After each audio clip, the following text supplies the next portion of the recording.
Magandang umaga sa ating lahat. Ako nga pala si Jocelyn MNC at narito ang mga nababagang mga balita. Ang digmaan sa Balkan ay naging isang mahalagang yugto sa unang digmaang pandaigdig, partikular sa konsepto ng pangyayari sa rehiyon ng Balkan. Ang digmaan sa Balkan ay ang mahalaga sa unang digmaang pandaigdig. Narito ang mga bansang kasali noong digmaang pandaigdig. Mga bansang kasali, Serbia bilang sentro ng pagpupukaw ng digmaan sa Balkan. Serbia ay naging isang mahalagang kasapi sa mga kaganapang nag-udyok sa pagsisimula ng digmaan. Austria-Hungary, bilang karatig na kapangyarihan ng Serbia, Austria-Hungary ay nagdeklara ng digmaan laban sa Serbia matapos ang pagpaslang kay Archduke Franz Ferdinand. Russia, bilang isang kaalyado ng Serbia, Russia ay nagpakita ng suporta sa Serbia laban sa Austria-Hungary. Ating kilalanin si Gavrilo Princip at Archduke Franz Ferdinand.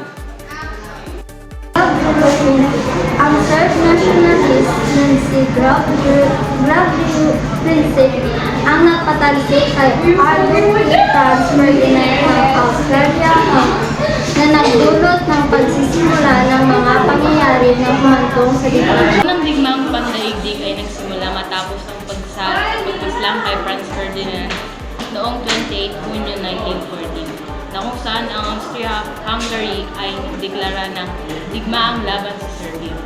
Ito ang nagsilbing simula ng paglala ng tensyon sa Balkan at ang Europa na humantong sa pagpapalawak ng digmaan at pagpasok ng iba pang mga bansa sa labanan.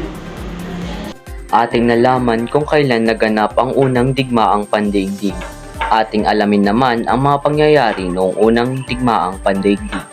Ang pagsisimula ng digmaan sa Balkan ay maaaring ipinakita sa pamamagitan ng pagpaslang kay Archduke Franz Ferdinand ng Austria-Hungary noong Hunyo 28, 1914 at 14 na Sarajevo at Bosnia-Herzegovina. Ito ang nagsilbing pagsisimula ng mga pangyayari na humantog sa unang digmaang pandaigdig. Matapos ang pagpapaslang kay Franz Ferdinand, Austria-Hungary ay nagpataw ng mga kondisyon sa Serbia, kasama ang pagpapabuwag sa mga Serbian nationalist group. Nang Serbia ay tumanggi, ang Austria-Hungary ay nagdeklara ng digmaan sa Serbia noong Hulyo 1914 na nagpapaala sa tensyon sa rehiyon ng Balkan.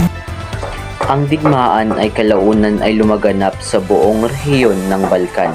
Ang mga bansang tulad ng Serbia, Montenegro, Greece at Bulgaria ay nagtayo ng Balkan Legion at nag-alyansa laban sa Ottoman Empire noong 1912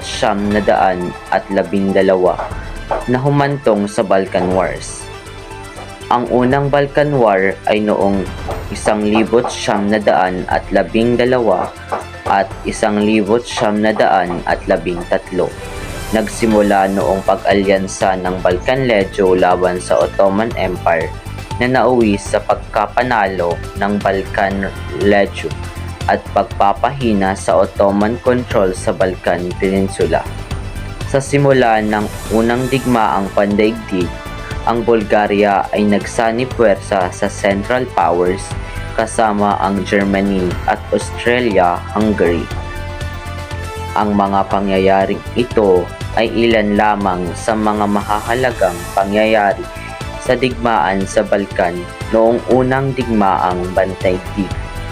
Ang rehiyon ng Balkan ay naglaro ng isang kritikal na papel sa pagpapala at pagpapalawak ng konflikto na naging unang digmaang pandaigdig. At ito ang mga nagbabagang mga balita. Tutukan pa ang mga iba't ibang mga balita dito lang sa DCWD. Ako nga ulit si Jocelyn MNC, ang news anchor nyo.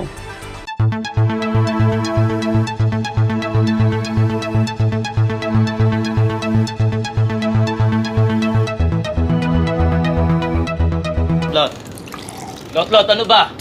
Uy! Ano nangyari? Yung karpintero, lineman, mga driver. Wow! Lahat sila kamukha ni Coco. Bakit? Wow, ulam. Wow sa laman.